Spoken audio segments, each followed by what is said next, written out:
One additional piece of data I just wanted to call you guys to is when we ran the numbers with the pre-procedure window as we discussed, we do see sleep studies happening in the state. We don't see any, at least for Medicaid, that happen after the ENT has seen that patient. So all the sleep studies that are happening in the state are occurring beforehand. In the current construct of the episode, the costs of those sleep studies in this version are not included in the overall episode design. So if folks have any comments or questions on that, I would invite those now as well. I'm Melanie Smith. I'm a practicing otolaryngologist. What about the cost of the facility unit that the surgery is performed in? Because the doctor doesn't have control over whether it's a hospital versus an outpatient. Bill, David, Matt, do you guys want to address this question? Well, that does get into certain angles, and we are actually trying to, one of the, as you'll see through this, one of the incentives here is to choose your site of location of where the surgery is. And the potential for gain sharing becomes real depending on where you choose the site of care. I can let Blue Cross talk about different aspects about contracts and so forth, but on Arkansas Medicaid, our reimbursement to different facilities is pretty uniform, at least to the hospitals. Now, outpatient versus inpatient has some differentials as well, but we are certainly, the tonsillectomies aside, as a global principle, we are encouraging, and we're hoping this would encourage innovations in terms of sites of delivery, just how you organize care. And it may not be in the next 6 months, but this, I think our colleagues in ENT on the expert panel also were realizing that there are opportunities for rethinking how you and where you deliver care in terms of moving the cost curve and in terms of how the incentives play out. Okay. Yes, this is John G. at Jonesboro. Yep. I had one question about complications and return to the OR.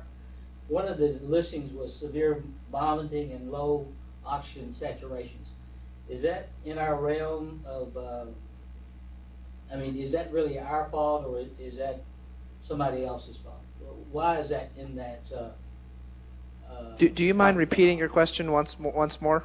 I had a little trouble hearing it on the speaker here. Yes, one of the indications, or one of the reasons for return to the OR on the day of surgery is severe vomiting and low sat rates, oxygen sat rates. Is that really within the realm of ENT, or is that anesthesias? Based on the current episode structure, that will be included into the cost of episode. And given in tonsillectomy here. Yeah, I think that I think I'd put this in frame in some perspective. I mean, every case has that potential, and that would be true whether you're operating in Jonesboro or Fayetteville or Hot Springs. I think if that's happening on a frequent basis, then it may be time to think about, if you're doing that's happening to you more than, say, other physicians or other facilities, I think you need to look at why that you're an outlier in terms of that complication, and that may be something you may need to look at, the process of care or your case mix or something that makes you different. But that should be the same as everyone, so that should be evened out in terms of the average episode cost. These are all the episodes that are excluded from the calculations for a principal accountable provider for the average costs. On the left-hand side on page 26, there's the age restriction, so we're looking at between 3 and 21 years old. We're excluding episodes that start in the ED setting or in the inpatient setting, so it's only outpatient episodes here.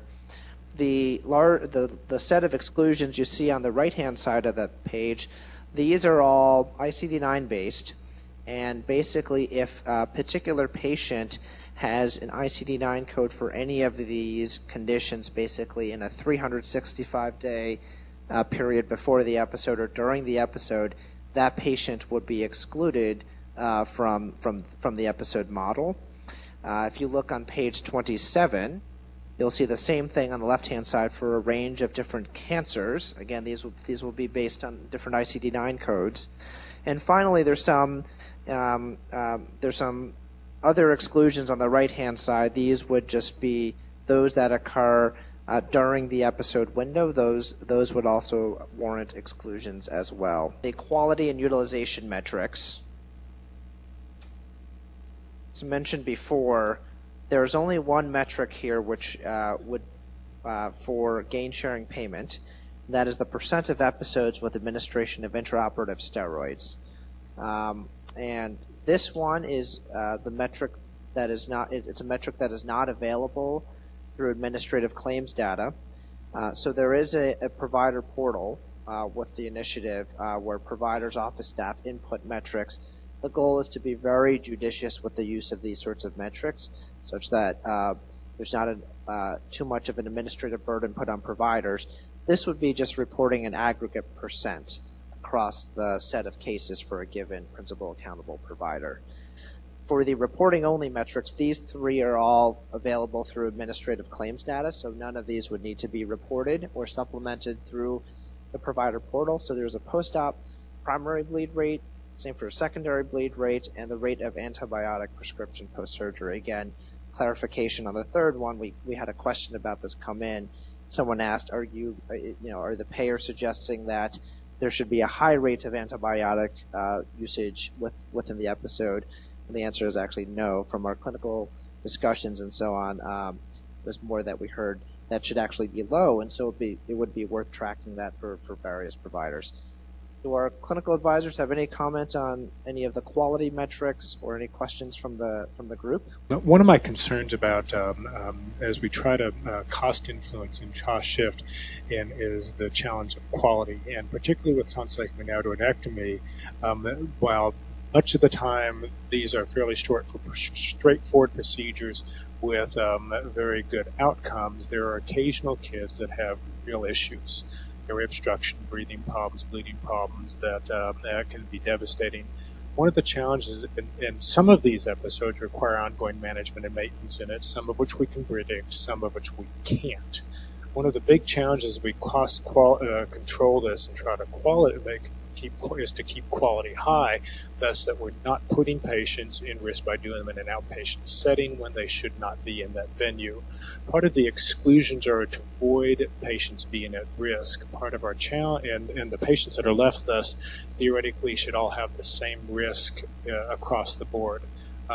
We don't want to get into a position that we're putting kids in an unsafe venue, though, from tonsillectomy and aortoidectomy, because we're trying to keep things inexpensive.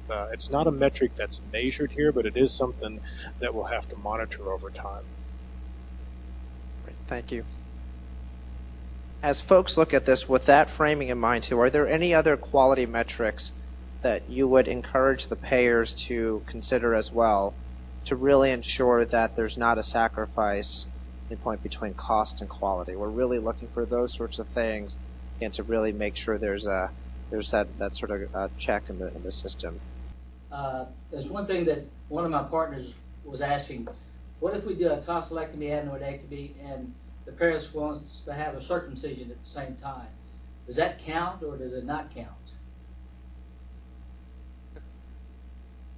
If that is in a separate set of codes, that would not count. I'm going to ask Joe. Did I hear if there are other concomitant procedures, basically, that are happening along with the tonsillectomy? Would those be contributing to the cost of the episode? No, they will not be counted. So the current episode for tonsillectomy will only include the procedure of tonsillectomy, adenoidectomy, or dental tonsillectomy. Other procedures, even you have the same diagnosis code, would not be included. And just kind of reiterate that one of the things we saw during our initial data pulls is there's a high frequency of like ear tubes that are also done at the same time, and the cost associated with those ear tubes is not included within the episode. You can see the average cost per episode across the three different categories here: adenoidectomies, tonsillectomies, and adenotonsillectomies. For Medicaid, the average cost for each of these is somewhere between $1,000 to $1,100, $1,200. You can also see on this page what the breakdown is between the inpatient, on average, the inpatient, outpatient, and professional and pharmacy fees for this episode. So this page is the Medicaid breakdown of cost. This is for Blue Cross, Arkansas Blue Cross. Again, you'll see what the breakdown is in costs across each of these three components or sub-episodes, so to speak. Starting on page 34, what you'll see here is just what the cost distribution of an individual episodes looks like. So it's a frequency distribution. You can see the mean is somewhere around $1,100. The height of the bar is the frequency of episodes here for Medicaid. And in the bottom, each bar represents one of the different cost buckets. So there are 1,000, if you look at the tallest bar, for example, there are over 1,000 episodes in this bucket that had an episode cost roughly around $1,100. And so you can see on an individual episode basis what the spread of costs look like, and they're centered pretty strongly between $1,000 and $1,300 or $1,400 or $1,500 per episode. If you flip to pages 35 and on, these charts represent for Medicaid and Arkansas Blue Cross what the distribution is and the average cost per episode across performing providers. So each bar, if you look on page 35, each bar on the chart represents the average cost for an individual principal accountable provider or performing provider, arrayed from highest to lowest. So here on page 35 for Medicaid, for adenoidectomy, there are 50 providers that performed at least 5 episodes of this, and you can see what the spread looks like. Again, the spread for tonsillectomies, adenoidectomies are not quite, once we took out all the exclusions and so on, were not as steep as some of the other episodes like hip and knee replacements, cholecystectomies, and so on. But you do see what the distribution looks like here. Page 36 is the same chart, again for Medicaid, but for tonsillectomy. Again, these charts already apply exclusions, so the outliers, those things are already taken off. Page 37, again for Medicaid, but for adenotonsillectomy. And then finally, pages 38 through 40 represent for Blue Cross the same data for each of the 3 episodes. So you can see what the cost distribution looks like for Arkansas Blue Cross, the principal accountable providers. 38 has adenoidectomies, page 39 has tonsillectomies, and 40 has adenotonsillectomies. I see that Blue Cross is not provided in actual numbers, they just provide percentages. I was wondering if we're going to be able to have access to those numbers, because as a percentage, that just means that bar can be continually lowered. I'd sure like to know what number we're supposed to meet for Blue Cross, as opposed to just how we relate to our peers. David, do you want to answer that? Yes, when we do set the thresholds, you will see the numbers. They will be actually part of a contractual amendment that we have to do. We don't generally publish our cost numbers publicly because it's proprietary and varies across the state. But when we do finalize it, you will see the number. Thank you. Question right back here. Back to page 23 on the episode is triggered by and the subtypes under that. The second dash are the diagnoses that I think tend to trigger the episodes. Under pharyngitis, it says chronic as opposed to recurrent tonsillitis. For that indication, would you clarify what you mean by chronic versus somebody meeting the Paradise criteria? That is also based on ICD-9 diagnosis. So there's one ICD-9 specifically for chronic pharyngitis and nasopharyngitis, and there's chronic pharyngitis. These are the two that we're referring to. Chuck Bauer, I think there are two criteria that would indicate tonsillectomy. Though, of course, the recently published guidelines, which are 7 bouts per year as independent identifiable severe bouts, preferably strep, and some other criteria. Or there are very, very rare children, a little more common in adults in my experience, that have truly chronic, non-ending pain in their tonsils for 3 months or more, which may be an indication, both of which can be called chronic tonsillitis. Your question also sort of goes to the fact this has nothing to do with pre-certification or who or what are the indications for tonsillectomy. Understand Not trying that. with this episode tell us who we shouldn't perform the procedure on. There already is a Medicaid procedure we go through to pre-cert tonsillectomies that's unchanged.